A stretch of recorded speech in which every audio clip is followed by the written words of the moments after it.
Stacey is the program director for CultureALL, and in addition to recruiting, training, and developing CultureALL ambassadors, she engages Iowans in deep discovery about their own attitudes and assumptions in consulting and training.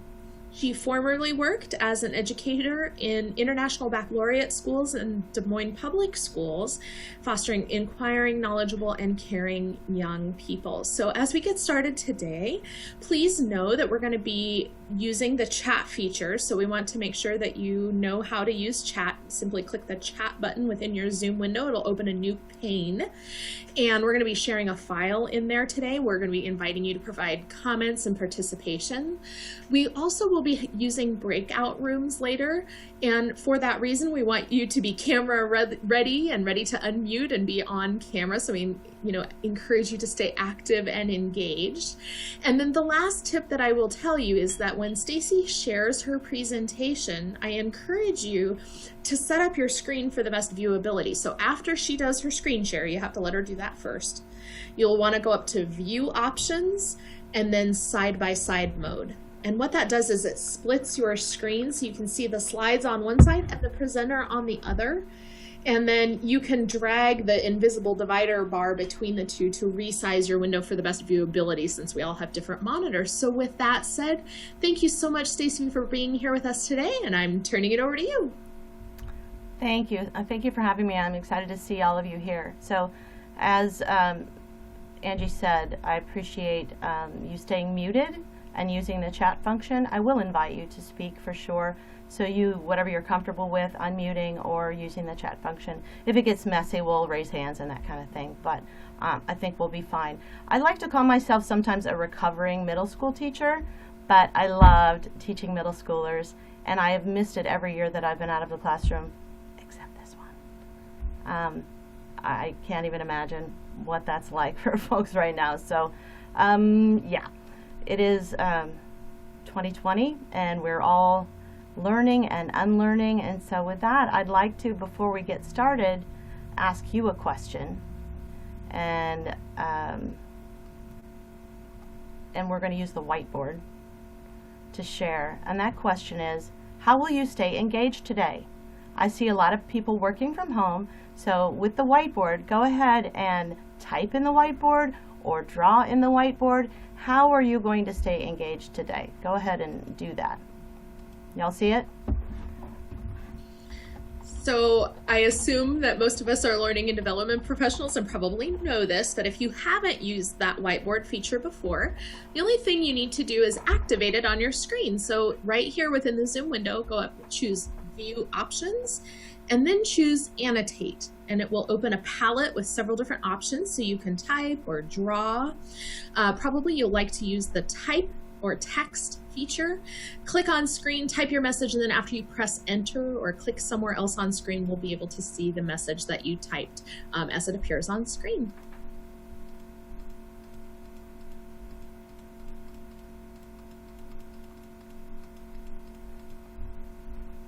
Nice. Taking notes in OneNote, leave my phone on silent. You reminded me to turn mine off. Not look at email or Teams chat. Not multitask. Good. Drinking coffee.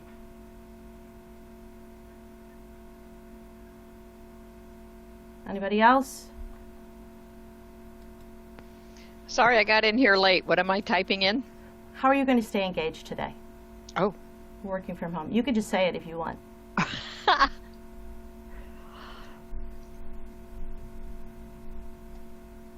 So these are all good tips.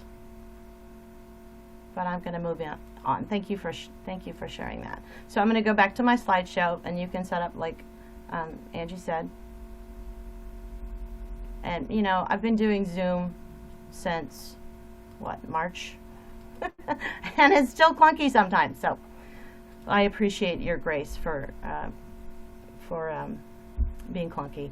Angie is also going to share with you in the chat a PDF for you to collect. It's just a graphic organizer for collecting some of your thoughts. It doesn't match up precisely with today's presentation.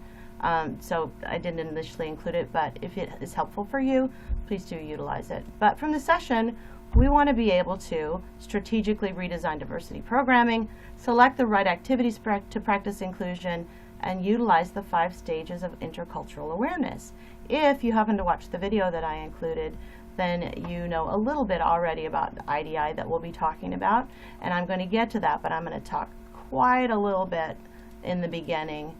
But first we're going to do what we call a culture jolt. So a culture jolt, I'll explain more about that later. Thank you, Angie, for sharing in the chat, is an opportunity that doesn't take any preparation, and we all participate together. So if you don't have your camera turned on and you're comfortable, please do turn your camera on and go to gallery view, because we are all going to participate together. All right, so it won't take very long. But it's called look around.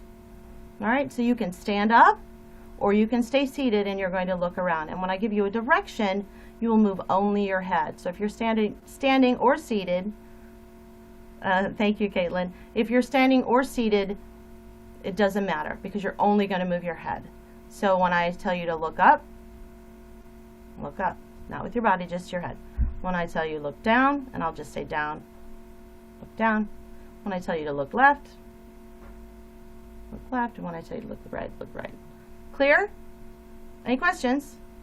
Okay, here we go. I'm going to do a little bit of rapid fire. All right, up, right, up, left, down, up, down, up, left, right, left, down, up.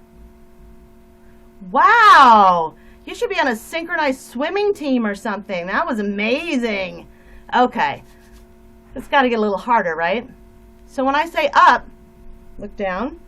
When I say down, look up. I'm glad you got your neck exercise. You can keep left as left and right as right. Are you ready? Clear? Okay, let's practice. Up. Oh, good, good, good. Down. Left. Right. Oh, nice. You've got this. Okay, ready? Right. Left. Right. Down. Up. Left. Up. Oop. Right. Up. Down. Up. Left. Up. Oh, the synchronized swim team needs a little more practice. But that's pretty good. That's pretty good. Guess what we'll do next? We'll keep down is up. When I say down, you go up. When I say up, you go down. When I say left, you go right. When I say right, you go left. Angie's not rocking that. Okay, let's see how we do. Are you ready? Okay. Should we practice? Okay, left. That's right. Right. That's left. Up. That's down. Down is up. All right, here we go. Left. Right. Down. Up. Down. Right. Left. Right. Down. Right. Up. Oh my goodness, that's so hard. Oh, wow. Oh, how are you feeling? So some good stretching in there. We started out so well. So please tell me either in the chat or unmute and tell me what that felt like.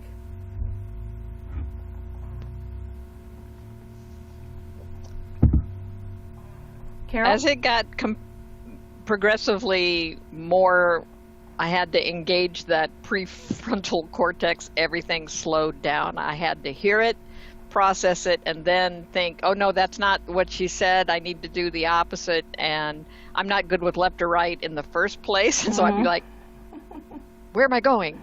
Yeah. So it got difficult, and then I got a little like, oh, I should be able to do this. Yeah. Yeah. So it was difficult for most people. Did anybody have an easy time? I'm not seeing that from the chat. A lot of effort, harder than you thought it would be, not normal, had to spend time thinking. Just tell me what you want. Why are we doing this? So why do you think we did this? Or I forced you to do this? To adapt to change can be difficult. Adapting to change can be difficult. I think that's true. Any other insights? How is this practical? What does this have to do with real life?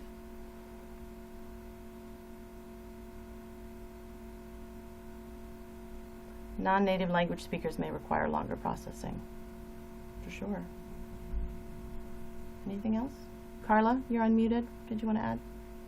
Just different perspective and truly having to think it through, not just snap and do it. Yeah, it wasn't automatic, was it? And Patty, it takes practice and grace. I love the word grace. Grace when you make a mistake, right? Forgive ourselves as well as others when we make mistakes. And our message may not be perceived the way we intended, and reminds you that laughing at mistakes is a healthy response. Everyone's struggling together, for sure. And then when you're the only one struggling, it can be a little bit more difficult and hard to give yourself grace.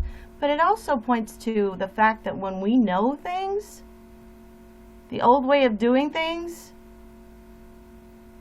gets in the way of learning new ways, doesn't it? So sometimes we have to unlearn to learn. So that was kind of all the things that you said, plus that. Okay, I'm going to go back to my slideshow. And we did the cultural jolt.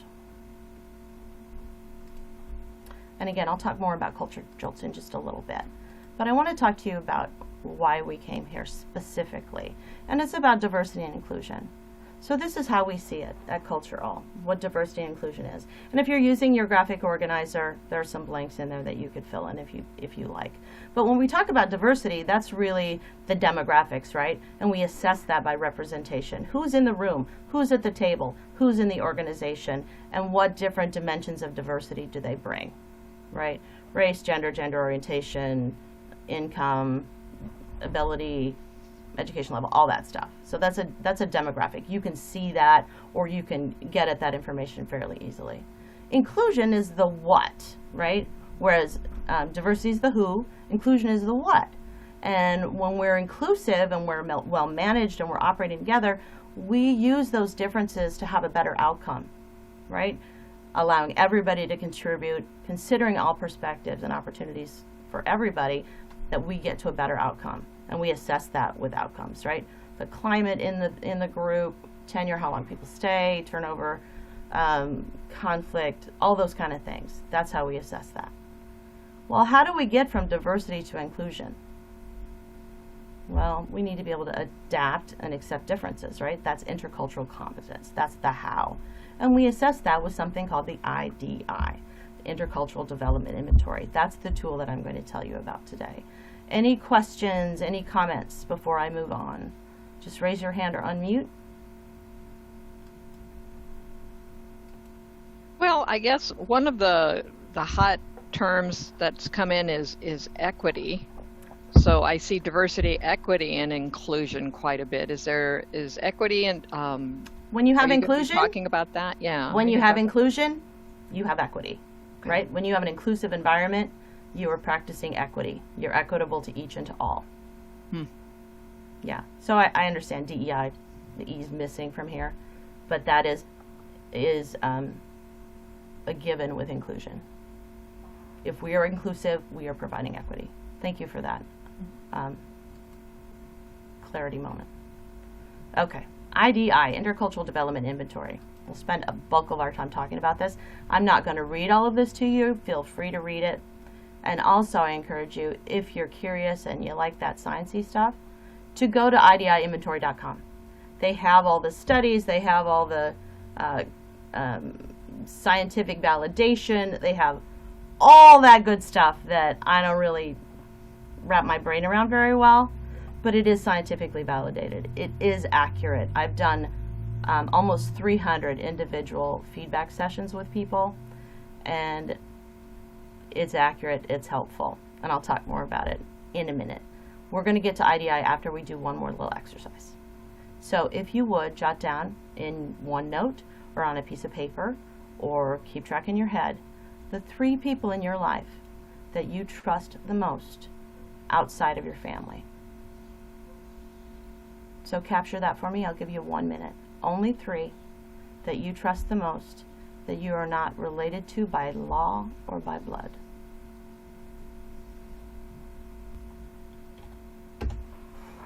Anyone need more time? Okay, good. Now, you're just going to make little tick marks based on these demographic categories, right?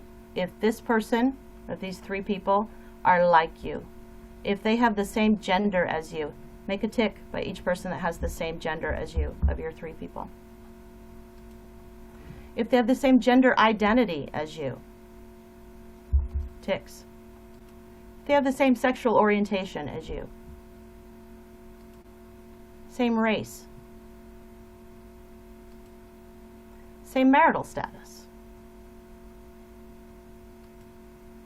same education level, same native language or first language, same country or region of origin,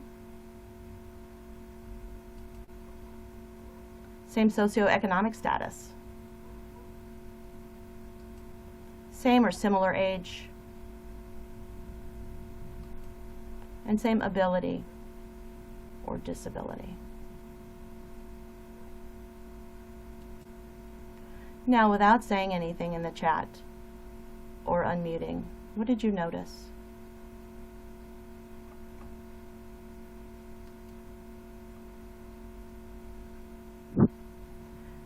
Are there any individuals here who identify as BIPOC, Black, Indigenous, People of Color? Okay. We have 7 folks. We're going to put you in 2 breakout rooms and discuss what you noticed for 3 minutes. Angie's going to go ahead and pop you into the breakout room. When you see the invitation, go ahead and go to the breakout room and we'll pull you back out. Again, only 3 minutes.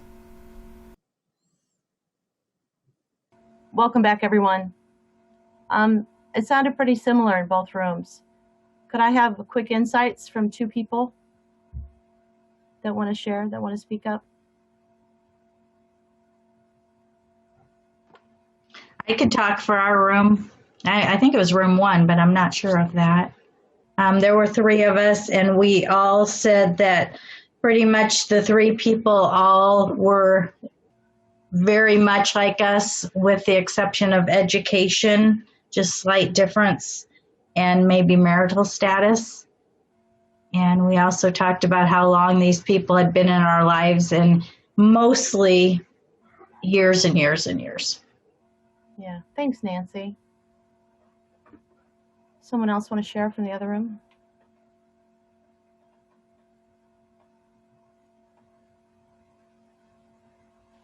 Oh, such a quiet group. We said basically a lot of the similar kinds of things, is that we found that the people that we would identify that we trust outside of the family were very, very similar as far as all of these different characteristics of diversity. Yeah, and it's a natural human thing. We meet somebody, we're simpatico. Hey, we continue to build a relationship. We meet somebody that's different, that might be weird, right? It's a lot harder to build that relationship because you have to recognize that different is not necessarily weird or bad, right? And spend the time. And we don't always have those opportunities. It's human nature. It's called affinity bias or like me bias. And implications for the workplace especially are that the people that get promoted, or the people that get the good assignments, or the people that get invited to do things, are the people that we're comfortable with. So when we broaden out and get to all the way out to our fringe friends, right, that gets a lot more diverse. But the closer we get to people, for most of us, the more similar they are to us. So that's just a quick thing to think about as we share our time together today.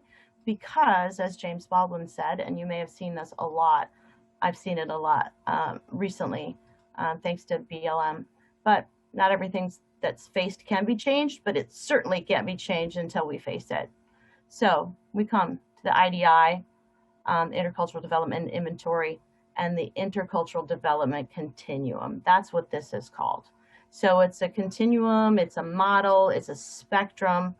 And when you take the IDI, which is a 50-question psychometric survey, and it's a survey where you respond to statements. And if you respond accurately, not under pressure or stress, it's indicative for you in a couple of ways. I'll come back to the couple of ways because it gives you several data points.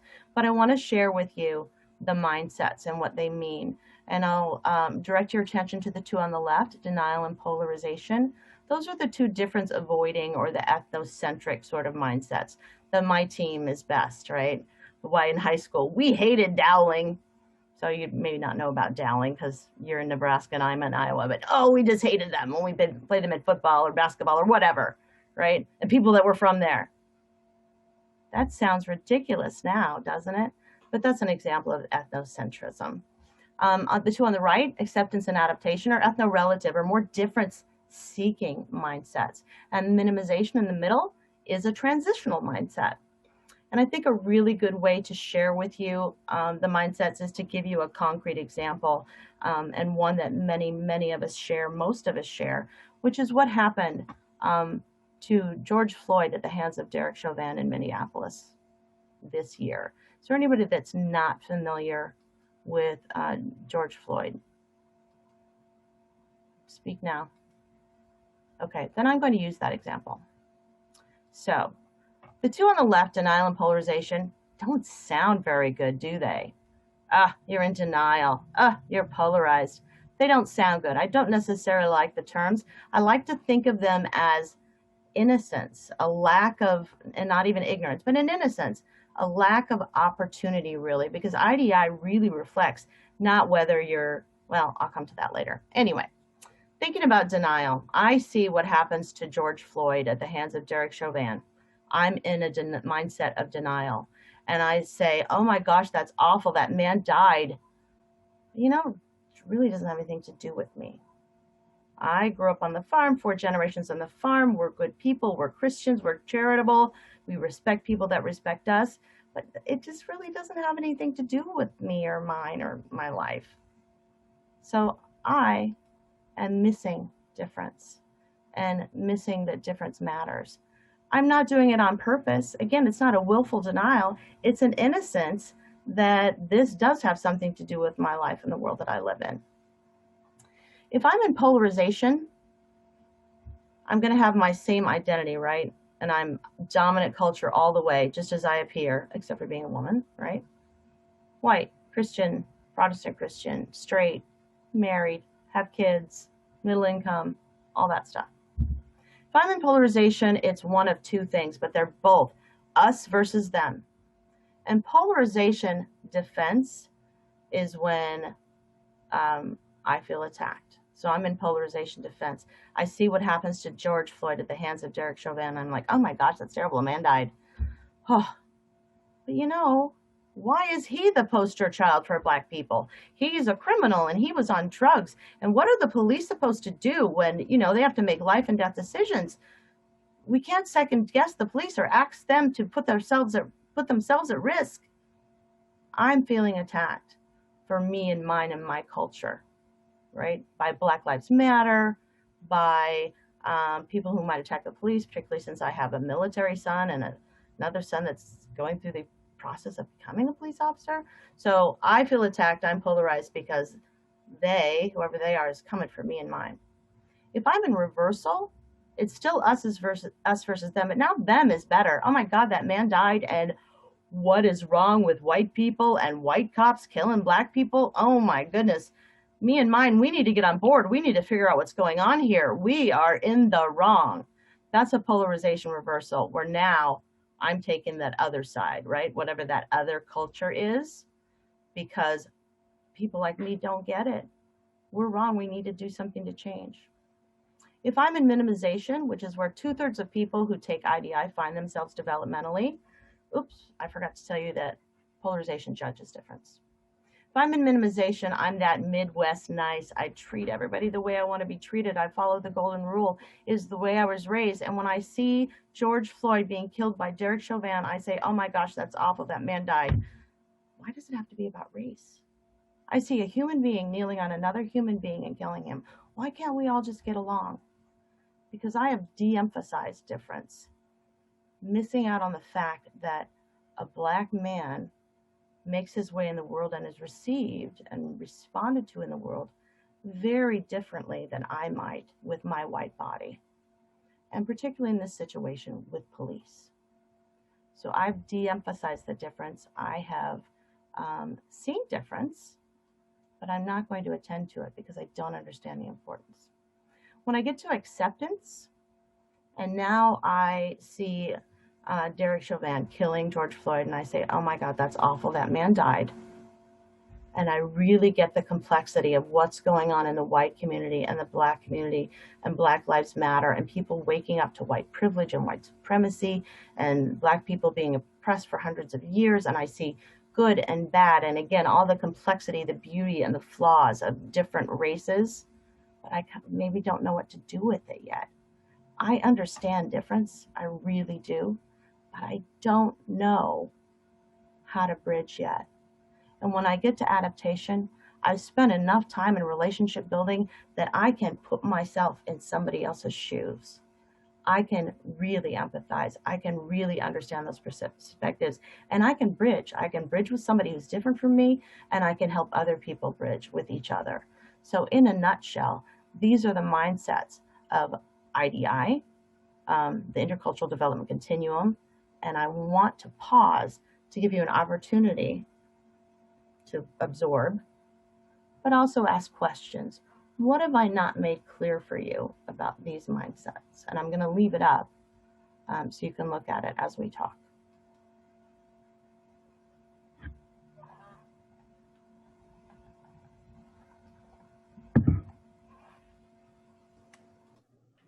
You know, to me, Stacey, I don't think anything is unclear, but that last piece about adaptation, maybe the thing that you haven't said that is resonating in my mind, bouncing around, is just how much people appreciate when you do make the attempt to bridge a difference, how they receive it. And so if any of us have traveled internationally and been to a place where, you know, English isn't the native language or even predominantly spoken out in the hinterlands, we are so grateful when somebody makes that gesture to us. And the same is true for people maybe who live in our neighborhoods, and we just attempt, and we might get things wrong, but making that attempt is so appreciated. And so for me, a lot of it ties back to the simple concept of gratitude and just being willing to bridge the difference. And I think of, you know, one of my best friends is a Rwandan refugee. We struck up our friendship because I heard her speaking French and I wanted to practice French. I mean, that's such a simple thing, but to her, it meant the world that somebody in Nebraska made that effort. So I think we all have the ability to, we don't realize that even the smallest gesture might make a great impact for someone. Thank you for that, Angie. So a question going through my mind, and it's going to sound weird, but it's kind of where my head's at. And I'm sure as you take this assessment, it probably plays out all the way along, right? But I feel like as I listen to you, I'm probably in different mindsets depending on what the difference is. Thank you for based on the environment I worked in. I was very much exposed to some pieces that I would say I have a different mindset on than others, if that makes sense. Sure, it does. And thank you for bringing that up. That will take me into what I want to talk about next as regards the model. Perfect. So IDI gives you several different data points. One's a perceived orientation, one's a developmental orientation, and one's a leading orientation. IDI used to indicate trailing orientations. So let me explain what those are. So you may have placed yourself on this continuum, right? Like Carla just did, depending on the situation. And you may be thinking of others that you work with or that you live with or that you see in the media, and you may be placing them on the continuum. So for most people, there is a gap between their perceived orientation and their developmental orientation. Let me give you an example. I'm in my team, right? And we're going to do a little activity, and we're going to rate ourselves as listeners, and then we're going to rate each other as listeners. So I'm going to rate myself. So I think about it, and I think, well, I know that I need to suspend judgment, seek to understand, listen actively, which means clarify by paraphrasing. I need to, if I disagree with something, use I statements so I don't put the person on the defensive. I know how to be a really good listener. Now, I probably don't do it 100% of the time, but on 1 to 10 scale, I'm gonna give myself a solid 9. I'm a 9 at listening. Okay, now I'm gonna rate my coworkers, and then we're gonna share. Okay, I get mine back, and I'm looking through these, and there are no 9s. There's certainly no 10s. There aren't any 8s. What is going on?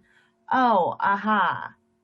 Sometimes I don't let people finish because I think I know what they're gonna say.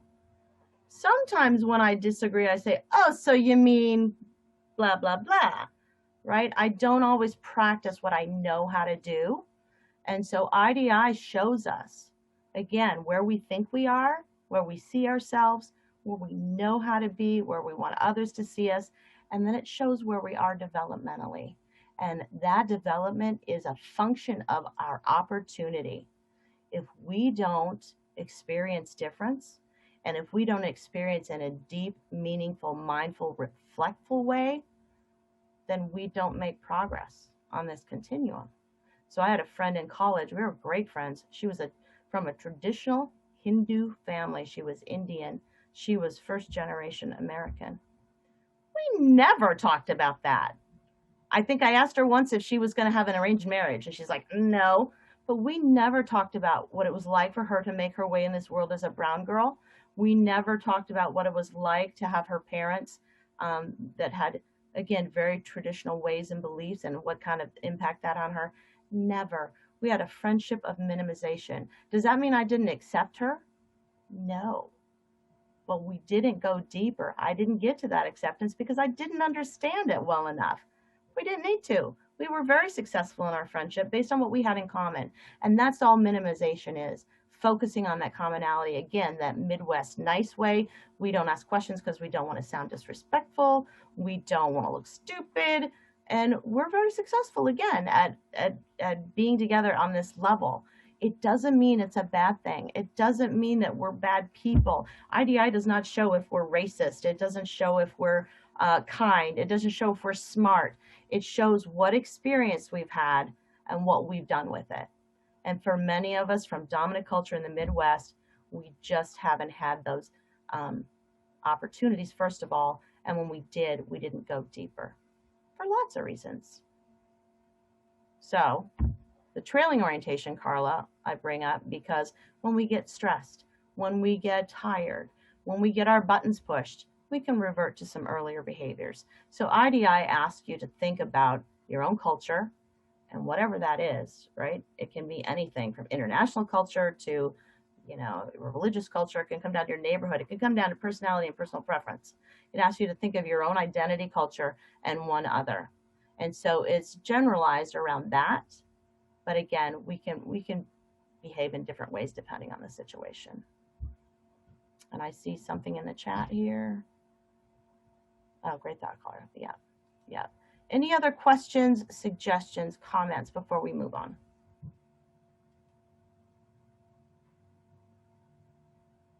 Anybody? Okay. I'm going to show you CultureALL's process, and then we're going to do another jolt, and then we're going to talk about what jolts are. Can you see the process here? Okay, great. So when we come in to help organizations, we start with our consulting, which is where we come in and sort of get the lay of the land, right? We don't just talk to the people that brought us in. We want to talk to the people in the trenches. We want to talk to the people that may not be comfortable talking about what the climate's really like, what the issues really are, things that might be hidden, not for all organizations, but that happens sometimes, right? You hear about bringing your whole self to work. And that's a mantra for a lot of organizations. But not everybody necessarily feels comfortable that way, doing that, depending on whether we've created a foundation and a place where inclusive behaviors are practiced. So then we do an assessment. Often it's the IDI. It doesn't have to be the IDI. But then we go into planning strategy, where we're looking often at strategic goals for an organization anyway, and finding out how practicing inclusive behaviors can impact that bottom line, can impact how you meet those strategic goals. Then we implement the plan, whatever it is, and check progress, often by going ahead and doing another assessment a year down the road or 3 years down the road, whatever it turns out to be based on what the organization wants to do. Why does assess have 3 boxes? Because there are different ways to assess. We can use the IDI. We can do stuff around communication styles and conflict and personality inventories. We can do client satisfaction surveys, employee satisfaction surveys. It can be lots of different things. Thanks for the question. Yep. So that's really quick about how we do it, but I wanted to provide you with that information. And then get to another jolt. Are you ready? Okay, I have to stop share because I got to change something. I'm going to show you a video.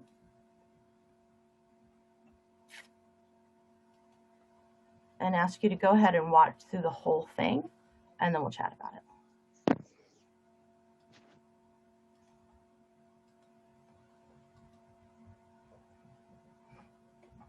Stop me, Angie, if you don't hear it. Count how many times the players wearing white pass the ball.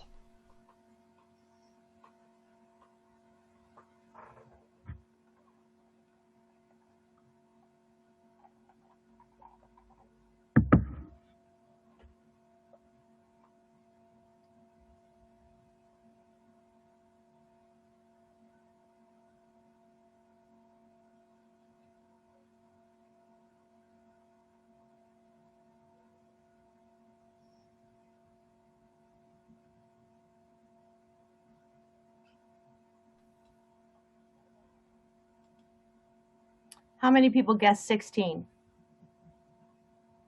Nice. Nice. Just 2 of you? Were there other guesses? 15, close, very close, very close. Did you notice anything else in the video? Carol noticed something else? A gorilla? What? Okay, let's see. What gorilla? The correct answer is 16 passes. Did you spot the gorilla? For people who haven't seen or heard about a video like this before, about half missed the gorilla. If you knew about the gorilla, you probably saw it, but did you notice the curtain changing color or the player on the black team leaving the game? Let's rewind and watch it again.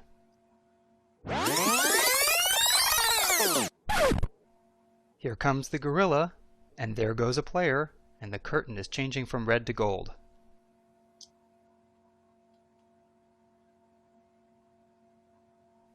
When you're looking for a gorilla, you often miss other unexpected events. And that's the monkey business. Okay, how many of you have seen this before? Okay, so people saw the gorilla that hadn't seen it before. Not exactly the same, got it. And so, did anybody that already saw the gorilla also see the curtain change? Somebody said yes, they saw the person leaving. Did you see the other changes? Okay, so what does this mean?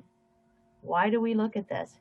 He mentioned, right, when we're looking for the gorilla, or when we're looking for the gorilla, for those of you who've seen the gorilla, we might miss other things. Tell me more about why this is important. If we're looking for one thing and we miss other things, what does it mean? It's kind of the foundation of what bias is. It's looking for either similarities or comparing or assumptions that you have about people based on the way they look or the way they sound or where they're from or what school they went to and those kind of things. Thanks, Patty. And I think too, it goes back to that self-fulfilling prophecy. If that's our mindset and what we're looking for, we're gonna we're gonna look for things that confirm what we think or believe and sort of ignore the things that don't. And if anybody has not seen The Social Dilemma on Netflix, it talks a lot about that and how it's only technology is somehow only heightening that in the human race today. So it's kind of scary, but yeah. Thanks, Caitlin. Mhm. Laura, I wanted to give you the opportunity. You don't have to, but I just want to make space for you if you wanted to share something. Sure. There was some background noise, so I was trying to be careful of the audio, but I was also thinking about like peripheral vision. Like if you're focused on one thing, then you're not going to have the clarity on what's happening in your periphery. And so I can imagine how that's happening in this diversity inclusion conversation too. If you have the task at hand or like whatever you're focused on, then you can't give your full attention to what's happening in the periphery. Most people have a significant orientation gap.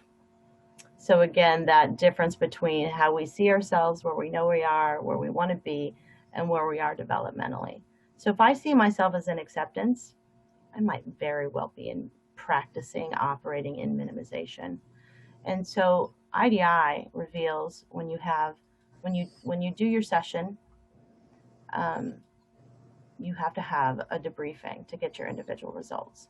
And that's where you sort of stroll down memory lane and you look at your interactions and you have some aha moments. So initially, for a lot of people, it feels bad, right, when they're not where they think they are. But for almost everybody that didn't grow up in a multicultural sort of situation, there is a gap that's greater than 7 points, which is significant, which makes it hard to accept on the face of it. And then, again, it might not feel very good, but really is about opportunity and not about intellect and not about intention. So if you've never taken the project implicit association tests, that's another way to help you get at what's socialized into us. So I'll tell you that for me, I'm a lifelong feminist. I was a feminist when I was a little girl. I didn't know what that term meant, but my mother did hair, and her ladies would say to me, "Are you going to be a nurse or a secretary when you grow up?" And I would be like, "I'm going to be a lawyer, and then I'm going to be the president, and I'm going to be rich." And they'd be like, "Oh, you better find a rich man," that kind of thing, right? So I take the Harvard Implicit Association test for women in careers. Guess what? I have a preference for men in careers. Yeah? Do I have that here? No. Do I have that here? No. Is that socialized into me? Unfortunately. So it's my job to do the work to uncover that. That's what implicit bias is. We don't know about it. And for folks in dominant culture, it takes a lot of work to unpack it and to make that development match that perception. So it's a real thing. One of the reasons I really love IDI is that it reveals that to us, and also that it gives us a plan. We figure out what to do about it. So people that do the individual debriefing do their own development plan where they set goals, they identify progress indicators towards their goals, and they look at possible barriers and situations that could get in the way, and then think of ways to proactively mitigate them. So I want to tell you what jolts are. Okay, Carol, thank you. Good to have you here. All right, sharing once again what jolts are. And you can jot this down if you like in your little handy dandy organizer. But culture jolts are short, right? They're just a really short little thing. So we did one at the beginning, the up, down, left, right. That was a culture jolt. Using the video for the gorilla, that was a culture jolt. But it's really about not skill building, but insight, that reflection, that mindfulness. It can produce emotional effects. It can surprise us. It can make us feel really good. It can make us feel not so good, all those kind of things. And then sometimes they require interaction among the participants, not always. And then you must follow the jolts with a debriefing, as we did. What questions do you have about the model, CultureALL's process, cultural jolts, anything? before we reflect.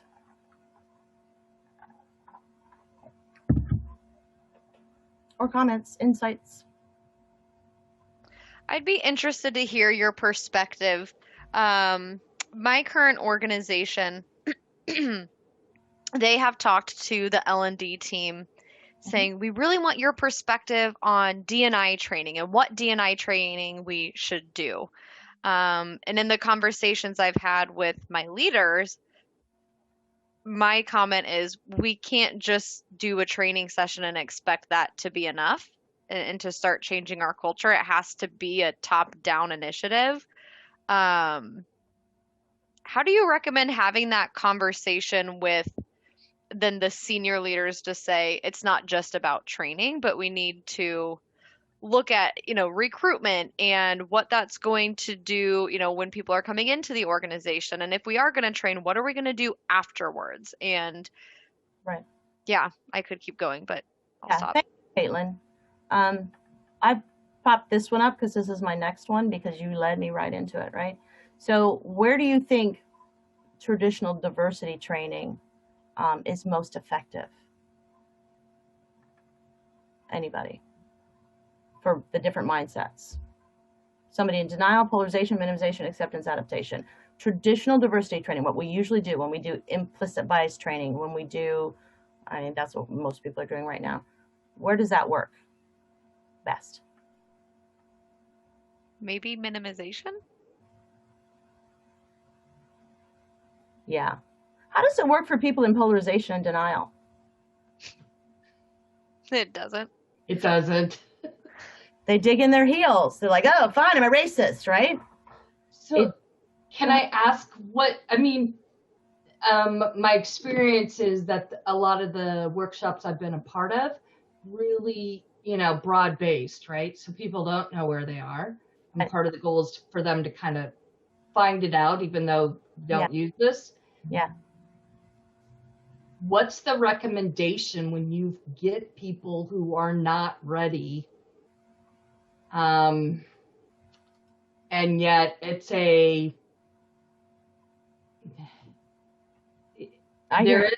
would say I came from a culture where there was a lot of judgment if you were not ready to get to minimization. Sure. And it was kind of a struggle. Thank you.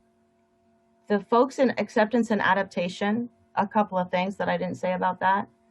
One is that they can be very judgy with people that they see as intolerant, right? And are in a different place in their journey and are impatient, right? With folks that are in early orientations. It really is, when I say denial and polarization aren't a willful choice, they can be.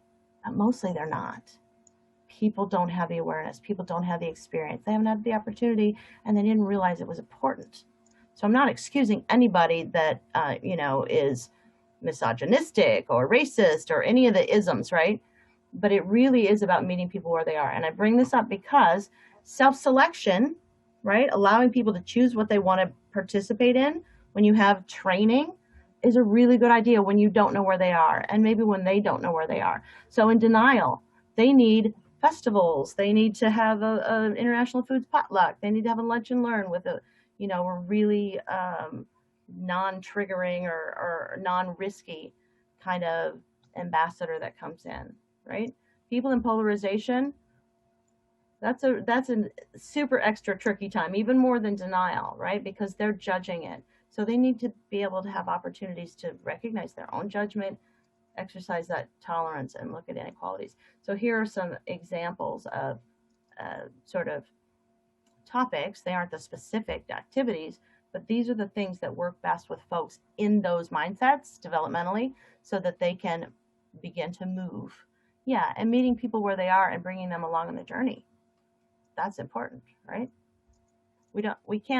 What happens is it goes underground, right? So we know since 2016 and the country's so polarized that a lot of stuff that was maybe hidden and covert and underground, the last thing we want to do is shove it back underground. We don't want to push people so that they can't bring their true selves to work too. And the last thing I'll say about acceptance and adaptation, you don't have to agree with somebody that has a different perspective or a different way just because you're being accepting and adapting to difference. You just don't only judge it from your one narrow perspective, right? From your singular experience. Okay, 3 minutes. Let's do a reflection. And so I invite you to think of your favorite suit in a deck of playing cards. So hearts, clubs, diamonds, spades. What's your favorite?